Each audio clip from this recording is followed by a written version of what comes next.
शिमला के श्रापित पहाड़।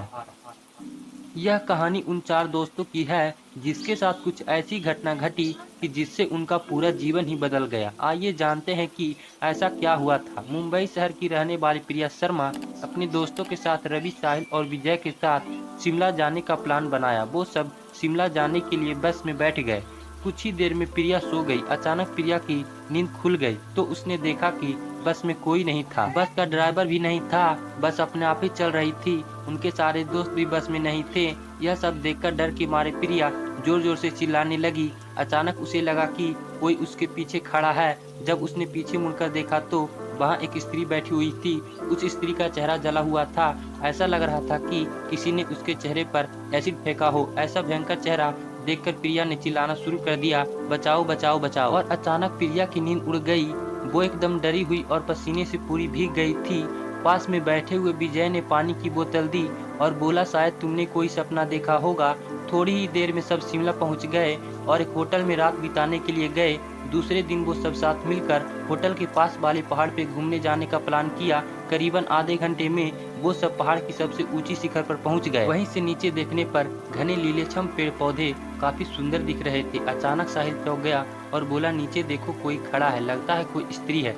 विजय और रवि भी देखने लगे लेकिन उन्हें कोई भी नहीं दिख रहा था और बोले, तू पागल हो गया है क्या? इस घने जंगल में कोई स्त्री कैसे आ सकती है? तुम्हें शायद कोई भ्रम हुआ होगा। उसके बाद वह सब खुली जगह पर चले गए। रात होने वाली थी इसलिए वह सब ने पहाड़ी पर ही रुकने का निर्णय किया। इसलिए उन सब ने वहां पर ही तंबू लगाया और खाने पीने के लिए सामान बाहर निकाला। प्रिया की बैग तंबू के बाहर थी इसलिए वह लेने के लिए बाहर गई तो वहां पर उसे किसी की आवाज सुनाई दी। प्रिया उस आवाज की ओर अपनी नजर घुमाती है तो उन्हें सामने से कोई 3 आदमी आते हुए दिख रहे थे। उनके हाथ में धारदार हथियार देखकर प्रिया डर जाती है और दौड़ के तंबू के अंदर आ जाती है। उसने अपने दोस्तों से भी यह बात की लेकिन कोई उसकी बातों पर विश्वास नहीं कर रहे थे। प्रिया चिल्लाकर बोली, आप सब पागल हो गए हो क्या? कोई भी मेरी बातों पर भरोसा नहीं कर रहा है। चलिए मेरे साथ बाहर, मैं आपको बताती हूँ। वो सभी बाहर आके शिखर की चोटी से नीचे देखने लगते हैं। उतने में ही उन सभी को लगता है कि